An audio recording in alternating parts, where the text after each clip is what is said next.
मैं आज आपको एक ऐसी हिंदुस्तानी लड़की, औरत, बहन, बेटी, बहू की कहानी सुनाना चाहती हूँ, जो कि अपने पति के प्रति कितनी श्रद्धा तथा प्यार रखती है।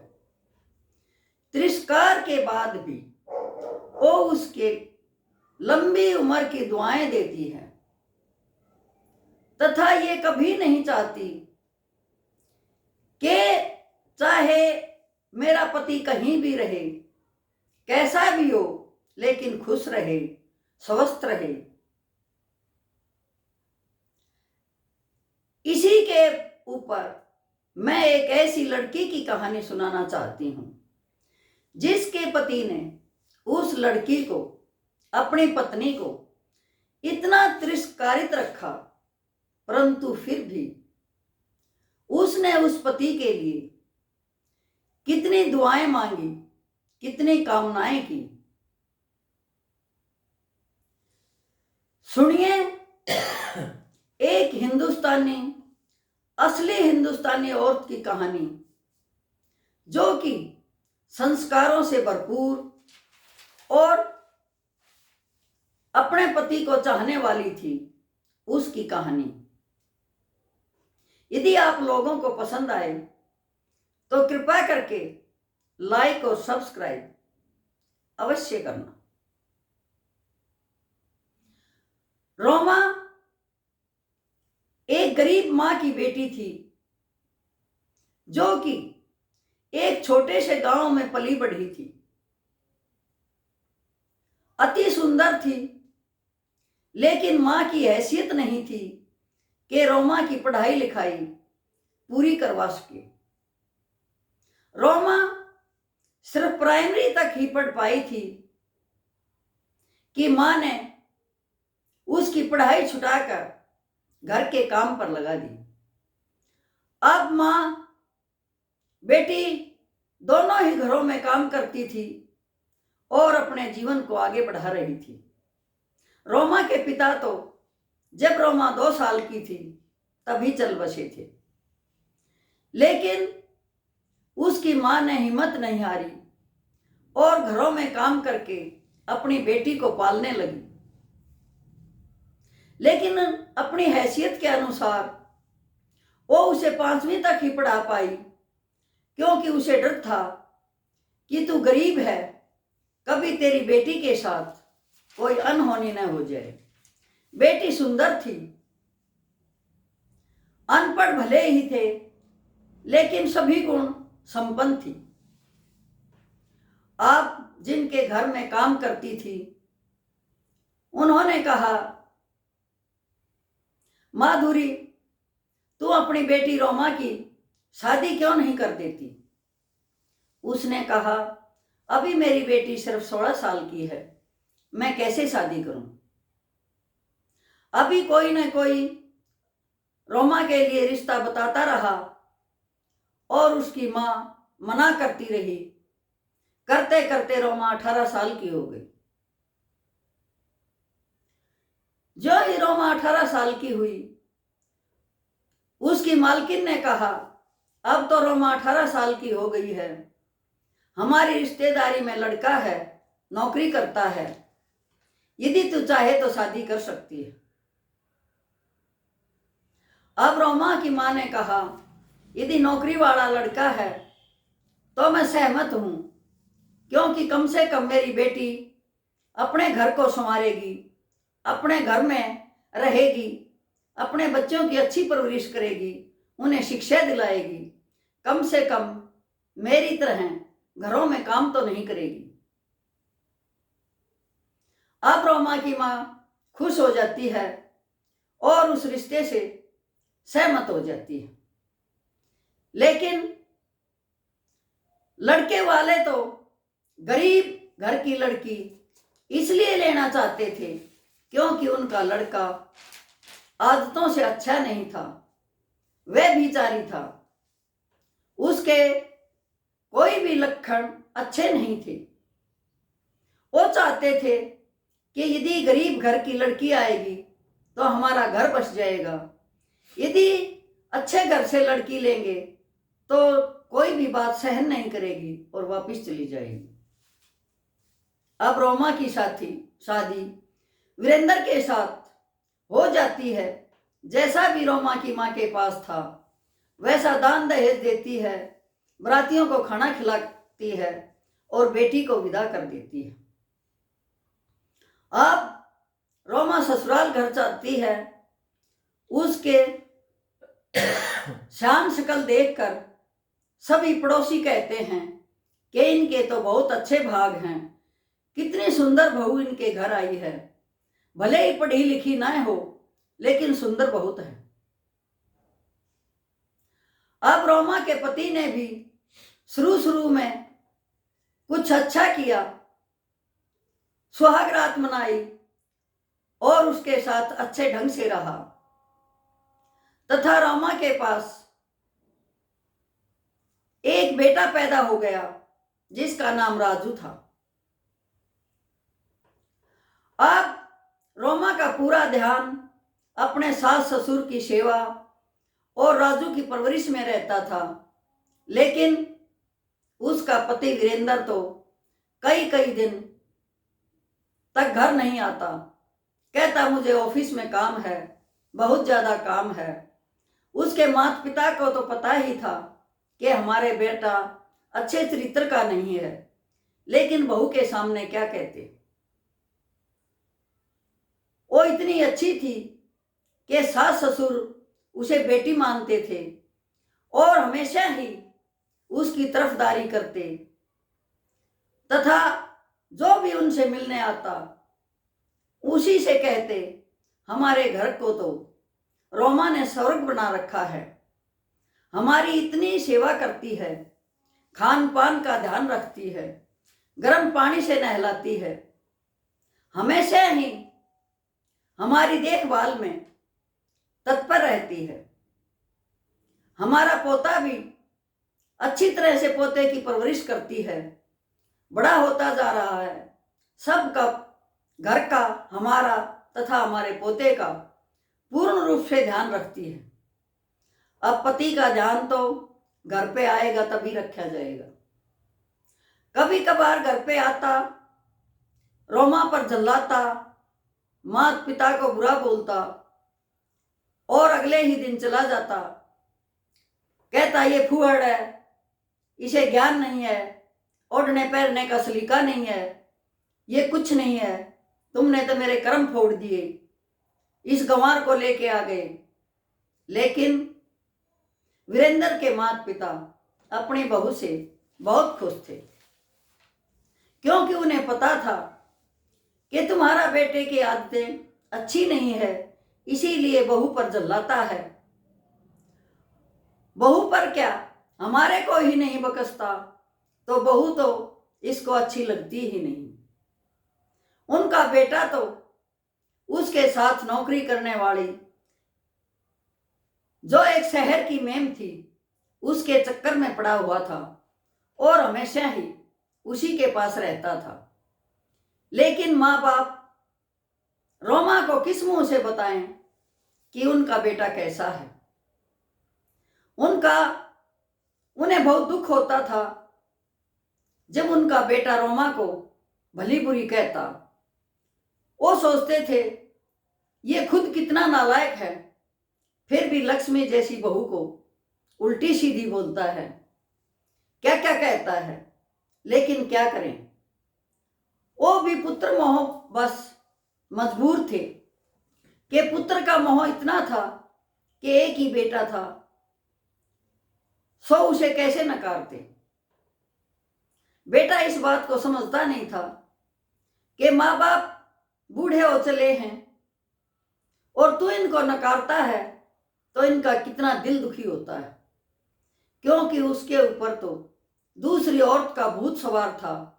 हमेशा उसी के बारे में सोचता था, ज्यादातर पैसे शहर में खर्च करता था, थोड़े बहुत माँ बाप को देता था। लेकिन माँ बाप और रोमा तो उसी में संतोष करके अपना काम चला लेते थे, क्योंकि न तो उनका कोई ओढ़ने पहनने का ज्यादा खर्च था और न ही खाने पीने का। देसी खाते थे, देसी ओढ़ते पहनते थे। रोमा इतनी अच्छी थी कि सारा काम चूल्हे पर करती थी और अपने सास ससुर का पूरा ध्यान भी रखती थी। अब जैसे तैसे जीवन बीतता गया। करवा चौथ आई, उस टाइम पर भी उसका पति घर पे नहीं था, लेकिन वो हमेशा ही प्रत्येक करवा चौथ पर अपने पति के लिए व्रत रखती, पूरा श्रृंगार करती, अपने सास ससुर का आशीर्वाद लेती और चांद देखकर, अपने पति के फोटो देखकर खाना खा लेती। जैसे तैसे करके जीवन आगे बढ़ रहा था। रोमा के सास ससुर उससे खुश थे, बेटा बड़ा हो रहा था। वो यही संतोष करके आगे चल रही थी, जी रही थी कि चलो कल को तेरा बेटा बड़ा होगा तो हो सकता है तुझे सुख हो जाए, कोई बात नहीं, पति जैसा है वैसा रहने दो। जब ये माँ बाप जिंदा है अपने बेटे के बगैर तो तुझे क्या तकलीफ है, कम से कम माँ बाप से तो प्यार मिल ही रहा है। माँ बाप तो उसे बेटी से भी बढ़कर मानते थे और हमेशा ही उनकी जबान पर उसकी बड़ाई होती थी। अब उसका पति बीमार हो जाता है और शहर की मैम उसको दवाई तक नहीं देती। इतना दुबला पतला हो जाता है कि चारपाई से उठने को भी मजबूर होता है। और शहर की मैम कहती है कि यहाँ क्यों पड़ा है, क्यों मेरे घर जो है ना गंदगी फैला रखी है, क्योंकि वो तो सिर्फ जवानी, अच्छे पैसे, अच्छी ड्रेस, सब सेंस और हट्टे कट्टे मर्द की भूखी थी। जो ही वीरेंद्र बीमार हुआ, चारपाई पर पड़ा, तो उसे पता चल गया कि कौन अपना और कौन पराया है। चाहे 7 फेरों वाली पत्नी कैसी भी हो, वो जरूर अपने पति का ध्यान रखेगी। कोई बाहर वाली जो ही समय आएगा तो ही दूध करेगी। वीरेंद्र के साथ भी वही हुआ। अब दिन बीत रहे थे। वीरेंद्र अपने आप में शर्मिंदा था कि घर भी जाऊं तो कैसे जाऊं। करते करते करवा चौथ का व्रत आ गया और वीरेंद्र चलने फिरने लायक कुछ हो गया। उसकी पत्नी ने तो उसी ढंग से करवा चौथ का व्रत रखा, अपने सास ससुर की सेवा की, अपने बच्चे को तैयार किया, खुद पूरा श्रृंगार किया और जो ही पूजा की थाली लेके पड़ोस के मंदिर में गई कि चलो मैं भी वहीं कथा सुन के आती हूँ। पड़ोस की औरतें ताने देने लगी, देखो एक ये भी सुहागन है, हर व्रत करती है लेकिन पति तो इसकी जात नहीं पूछता, ये भी कैसी सुहागन है, कैसे मन करता है इसका श्रृंगार करने को, कैसे खुश रहने को जी करता है, इसका पति तो इसे पूछता ही नहीं है। जितनी भी पड़ोसन थी सारी उसे ताने दे रही थी, लेकिन रोमा नीची गर्दन करके सारी बातें सुन रही थी। बोलती भी तो क्या बोलती। अब सास ससुर को भी बताती तो उन्हें दुख होता। वो जो भी पड़ोस ने उसे ताने देती अपने अंदर ही सुनकर खत्म कर लेती, क्योंकि वो नहीं चाहती थी कि उसके सास ससुर ऐसे तानों को सुनकर दुखी हों और अपने बेटे के लिए यूं दुखी हों कि तुमने कैसे पूत को जन्म दिया है। वो कतई नहीं चाहती थी कि किसी भी कारण से उसके सास ससुर दुखी हों। अब रोमा जो ही पूजा खत्म होती है, कथा खत्म होती है, वहां से उठकर आ जाती है और आकर अपनी छत पर खड़ी होकर चांद निकलने का इंतजार करती है। अब जो ही चांद का समय होता है, ससुर आवाज लगाता है, बेटी देखना चांद निकल गया हो तो खाना खा ले। अब रोमा ने कहा, पिताजी मैं छत पर ही हूं, चांद को देख रही हूँ। इतनी देर में रोमा क्या देखती है, उनके घर के थोड़ी दूरी पर एक पेड़ था। पेड़ की छांव में उसने ऐसा लगा कि कोई आदमी खड़ा है। उसने बड़े ध्यान से देखा तो उसे ऐसा लगा कि जैसे राजू का पापा ही हो। फिर उसने अपने मन को समझाया कि तू पागल है, हमेशा राजू के पापा को याद करती है, लेकिन वो तो शहर की मेम के पास है, वो क्यों आएगा? तूने तो उसके फोटो को देख के ही व्रत खोलना है। लेकिन वो परछाई धीरे धीरे उनके घर की तरफ बढ़ रही थी और रोमा छत पर खड़ी होकर देख रही थी। जो ही वो देखती है कि ये इंसान तो तुम्हारे ही घर के दरवाजे पर आ गया है, दौड़कर नीचे आती है और अपने ससुर को कहती है, पिताजी राजू के पापा आ गए। अब ससुर बोलता है, बेटी तू पागल हो गई है, वो नहीं आएगा, किसी भी करवा चौथ पर नहीं आता, आज क्या आएगा? अब जो ही रोमा अपना गेट खोलती है तो नीची गर्दन किए हुए वीरेंद्र खड़ा होता है। वो इतना ही बोलती है कि क्या आप बीमार हो गए थे, इतने दुबले पतले लग रहे हो, आपसे तो चला भी मुश्किल से जा रहा है, आओ अंदर आओ, बैठो। जो ही वीरेंद्र अंदर आता है, पिता देखता है कि आज तो पता नहीं कैसे वो उसकी शक्ल देखता है, उसकी तरफ देखता है। फिर वो तो पिता था, माँ भी देखती है। माँ कहती है, जब तू बेटा बीमार था पहले क्यों नहीं आया?